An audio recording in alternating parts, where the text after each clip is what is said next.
Welcome to the Dogs Are the Best Friends podcast. I'm Emily, and my best buddy, Flynn, is here too. I just have 3 quick announcements here. First up is telling you about our guest. Her name is Diana, and she is just warm, witty, wonderful. Yes, I'm using alliteration, by the way. I'm a former elementary teacher. I don't know what else to tell you. But she is a wonderful dog mama, and she has rescued 2 dogs, and you will love her story. The second up on the list of what to share with you is starting September 2nd. On Wednesdays, yes, on Wednesday, I'm calling it Wednesday Wisdom, and I'll be adding another episode from now on those Wednesdays, where it can be anything from training tips and little tricks and things to help you tweak it to get the behavior that you need. And the other thing will be more dog stories. Imagine that. But I've gotten such great feedback from people that they're enjoying the stories and they want more of them. And then they also want some training help. The very first episode on that 2nd of September, by the way, I'll be sharing ways that you can keep your dog busy while you're working. Now, I'll be working at home. I'm an educator and I'm starting back up again. And so that is a little crazy because somebody, Mr. Flynn, likes his snuggle time, and it will be definitely cut into. I have to work. Third up and last is if you'd like to meet other dog owners that love to share their fun stories about their dogs, join our group, the Dogs Are the Best Friends Facebook group. And one of our first little workshops is called Wellness is also for our 4-legged friend. And our member Tiffany will be leading it. This group is totally free, so join us. Here is Diana's dog story. Enjoy. Oh, but be sure to listen to the end when she has an excellent idea for the best candidate. Diana, I am so happy that you're here today. You are so fun. And we're already talking, and I realized we probably should get into the interview part because you are truly a dog person. You're my kind of person. Oh my God, such a dog person. Yes. Such a dog person. And I'm so excited because you have 2 coonhounds, right? You're talking about I do. Tell us about the babies, the fur babies. Well, we have Maverick, who just recently turned 13. He is a blue tick coonhound mix. We don't know what he's mixed with. We haven't had that test done. We just figure he's mixed with perfect. Love it. And then there's his sister, our holy terror. He's like the kind Buddha, soft, beautiful energy. And she's like, I don't know, a bat out of hell. But we love her immensely too. She's 11 and she is a tree walker, black and tan coonhound mix. And how big are they? Explain to people the size of those puppies. Yeah, so he's, when we got him at 12 weeks, and we had a couple of vets tell us, oh no, he's going to top out at 40 pounds. And other human beings, intuitive human beings, were like, 40 pounds? Have you seen his paws? Right? We're like, we know there's no way he's going to be 40 pounds. Right. And just a cute little aside, when I first got Maverick, I asked him over and over at night, I asked him to hold a promise for me. I said, please don't lose the pink spot on your belly, because he has a beautiful little pink spot on his belly. And would you please grow into being 75 pounds? I would really love that. Right. Wow. He's 75 pounds. I kid you not. Oh my God. And he still has the pink spot. Oh my goodness. That's so cool. So cool. Wow. Yeah, magic. My theory is you need a dog you can spoon. If you can't spoon the dog, you need a bunch of little ones, right? Right. Be the crazy dog lady that has 10 dogs. 10 right. All under 10 pounds. I haven't heard that about spooning, though. That's great. That's very original. Can you give me one word for each dog? For Mia, I would say stubborn. Okay. She's just the queen of I have never seen anything like it. Maverick, love. Oh, yeah. Just every inch of him is love. It's crazy. That's so interesting. So she's stubborn and he's love. What have you learned from these 2 then? They obviously have very different lessons for you. I love that you're pointing to that, because I think, well, what's another angle of stubborn? And I think if we're looking at polar opposites, because in a lot of ways they are. So if Maverick's love, I think of the polar opposite of love being resistance, right? Because love is all allowing. Yeah. And the opposite is just all resistant. And that's Mia. Like her way or the highway and Maverick's just like this beautiful Buddha love energy. I mean, I think he continues to dispel so many myths in my universe. Oh. I will absolutely always consider him my greatest teacher. He's my guru. I want to say maybe because he is that love and like everything about him is a push to be more loving. Oh, wow. So when I'm not, like when I'm out of the flow of allowance and love, it hurts because he's such a master at it. And I feel like it's me, what's the word? Not acknowledging the gift that he is in my life. Right. So I almost use it as this odd, like guilt thing to self-discipline myself or something. But he's literally, plus he's, when we got him, I don't think I've ever believed in that whole like love at first sight, like real love, true love, right? But I mean, I was so deeply hit with a love bomb by him. Within 12 hours, you would have thought that we had him for 12 years already. Really? Wow. Yeah. It was nuts. I was like, what is this? This is crazy.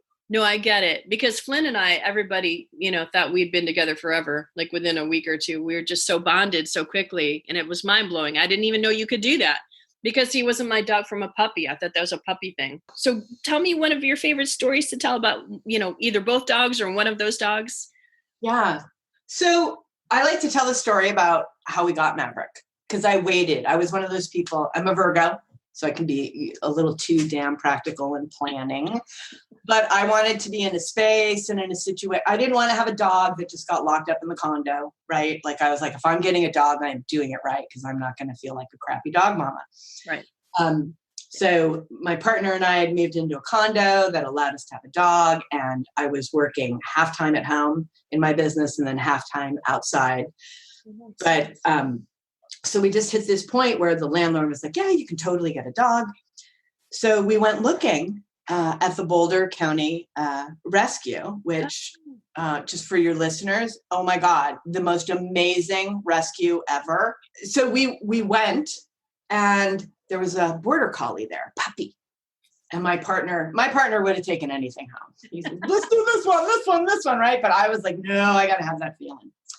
And I was like, it's not it. I remember my partner being really like, she rains on all these spontaneous parades, right?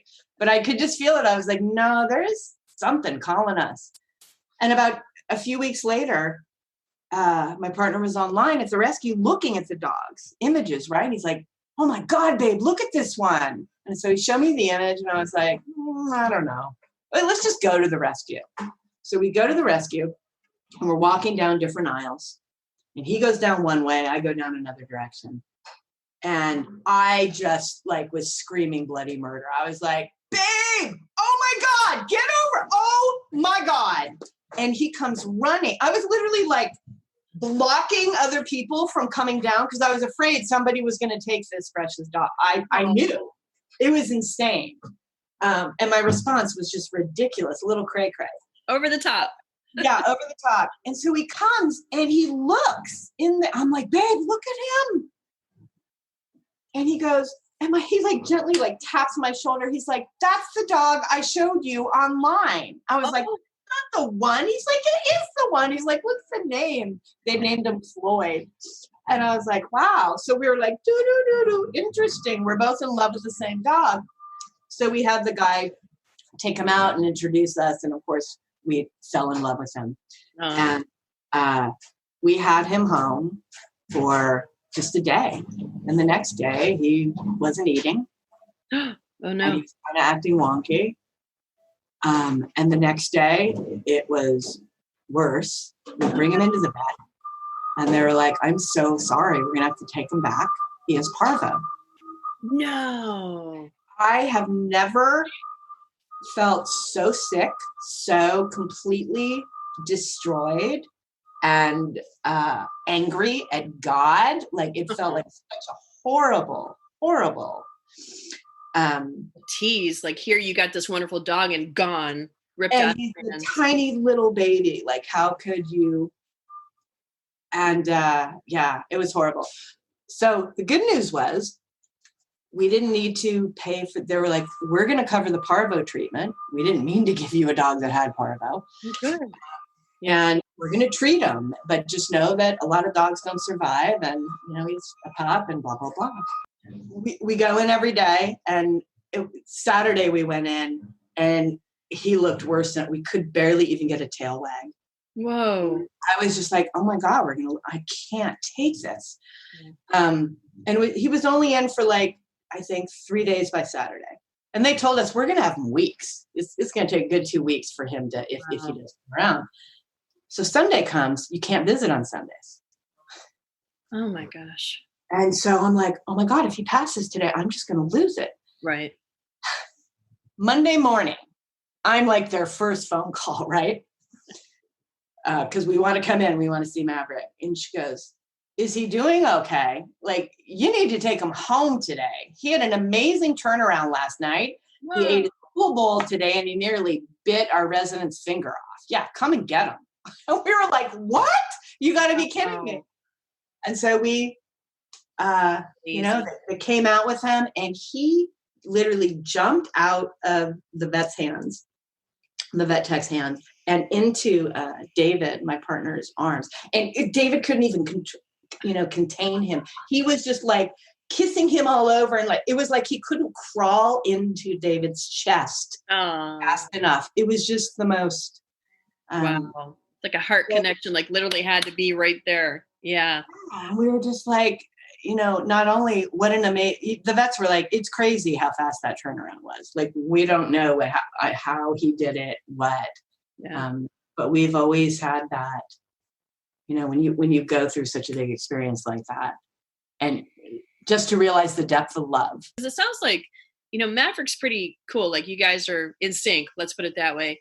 But then Mia, it sounds like she really challenges you in some different ways. So like, has it been a challenge with training or just even bonding with her, or like, have you overcome some of that, or, what would you say? She's got this, and I know we did this. She doesn't like other dogs.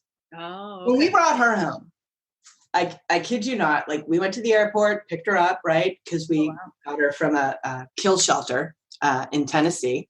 Wow, she had flown over. Yep. And we walked in the door. I had her in my arms. She was still coming out of from being drugged on the flight, so that she didn't, get too anxious. Right. And we walked through the door, and Maverick looked at us like, what have you done? Oh. Like he knew. We were like, uh-oh, because we got her for him. We were like, everyone's like, you can't just have one dog, you have to have two. That's so mean. He says it, but that's not true. Yeah. So apparently it's not true. So the look, and Maverick had always welcomed everyone who came, but he knew. I'm telling you, smart guy. He was like, that chick is trouble. And the drugs started coming off, and we had the L-shaped couch. She wouldn't let him get up on the couch anywhere. She started trying to own the place the moment the drug, like within an hour of being in the house. She was like, let's get things straight. The dog bowls are mine. The couch is mine. Everything's mine. Whoa. And Maverick's Buddha, right? So he would like, back down. We were like, oh, this is not going to fly, little lady. Like, But the biggest challenge we had is she's never learned that she's not the alpha. Never. Still to this day, she challenges? Still to this day. Now they're older. Right. Only within the last couple of years it's gotten really sweet where now they lay on the bed together and their butts will even touch. We'll be like, oh my God, it's a miracle. They're that. And it's not that they don't love each other, right? But there's this, she never got it. No matter what we did, it just felt like she never. And we would feed Maverick separately first. Right. And she would have to, stay in her arena, and then she'd get to eat second. Like we did things to try and promote that Maverick was alpha, but it didn't. Yeah, it didn't take, because that's the question. Like dogs, usually you have to let them not fight it out, but let them figure it out. So do you think she actually is alpha, but you guys have like made it so she can't be, and she actually is supposed to? Oh, so it's our fault, huh? No. The dog trainer. That's so yeah, because it's always the owner's fault. Like that, I do know. Interesting. I don't know. I'm trying to think outside the box, because we do that. Like with Morgan and Maisie. Morgie I had first, right? She was 5 years old when I got Maisie, brought her home. Now, alpha, like female border collies are known to be major alpha. So Maisie would push Morgan around, this little stinker of a puppy. Like she would push Morgan around. Morgan would take it. And it blew my mind. And I tried to like make Morgan be the alpha dog. And finally I was like, you know what? Let's see what happens if we don't do it. So Morgan put up with everything, but I will never forget one day, Maisie tried to get Morgie loved food. She tried to get Morgie's food. Morgan, out of the blue, went rah, rah, rah, teeth and everything, like right in her face. And I see this puddle like form underneath Maisie. She peed right then and there. So it's submissive. And she's like, all right, I don't mess with Morgan and her food. Other than that, I can push Morgan around. So they figured out their boundaries and what was okay and what wasn't. Well, I love that you say that, because okay, so help me understand this though, because I want to know the alpha thing. So Maverick took crap in a number of different ways. Fine, you can have the clout. Fine, you can go do this. Fine, you can go be the first to bark. What, like he was like, whatever. But at one point, we put the food down for Maverick, and she's like, "Yep, I'm taking that too." And Maverick tore her a new, you know what? Mm-hmm. He was like, "That's not happening, sister." Right? And she got it so well that we have this sort of invisible line in the condo that she always stands behind while her brother eats. Yeah. But everywhere else, she, she'll pull it. So, but who's alpha then? I don't understand. Well, technically Maisie was, and it sounds like Mia is, but when it comes to food, that's where the alpha, like it shifts, because your other, Maverick's like, no. Morgan was the same way. Well, is there anything else you want to share about your dogs that, like, from your heart, that you just feel like people need to hear, or I don't know, any training, anything at all that you want to share? I just, it's interesting, like with the COVID thing going on, I can't imagine human beings going through this experience without a dog. I've always said, on the off chance that I ever become president, it will be mandate that every car I see on the road has a dog in it, because that's how we're going to destroy road rage. I love it. And it'll be a tax write-off. Yeah, there you go. 1 to 2 dogs, you get a beautiful tax write-off, because you're going to be a kinder human being. True. They're going to expand and grow you in all the right ways. I mean, they really are. But yeah, I'm so grateful to have these kids. And I want to be a part of creating a world where everybody has a dog. I'm not kidding. I really think it changes human beings for the better. I love that you said that. And you just spoke such truth. I mean, it's crazy. I'm not kidding. The government should pay us to get a dog. Right. That's true. I love that. That's totally going to be in your interview, because that makes so much sense. And that I've never heard anybody put it like that. And you just said it a wonderful way. You're so right. It would make a huge difference. Thank you, Diana. What a fun interview to learn about you and your dogs, and just the beautiful relationship that you have. I'm so grateful that you came on today. Thank you. I'm so grateful to be invited. My God, thank you. And thank you for the work that you're doing, because so important. So vital. May it spread far and wide. Like, namaste, sister. Thank you. I hope you enjoyed Diana and her wonderful, huge, beautiful personality. And the stories about her dogs are just heartwarming and so relatable. My dogs, when I had 2, oh gosh, it was interesting. I wish you a peaceful day. I wish you blessings and love.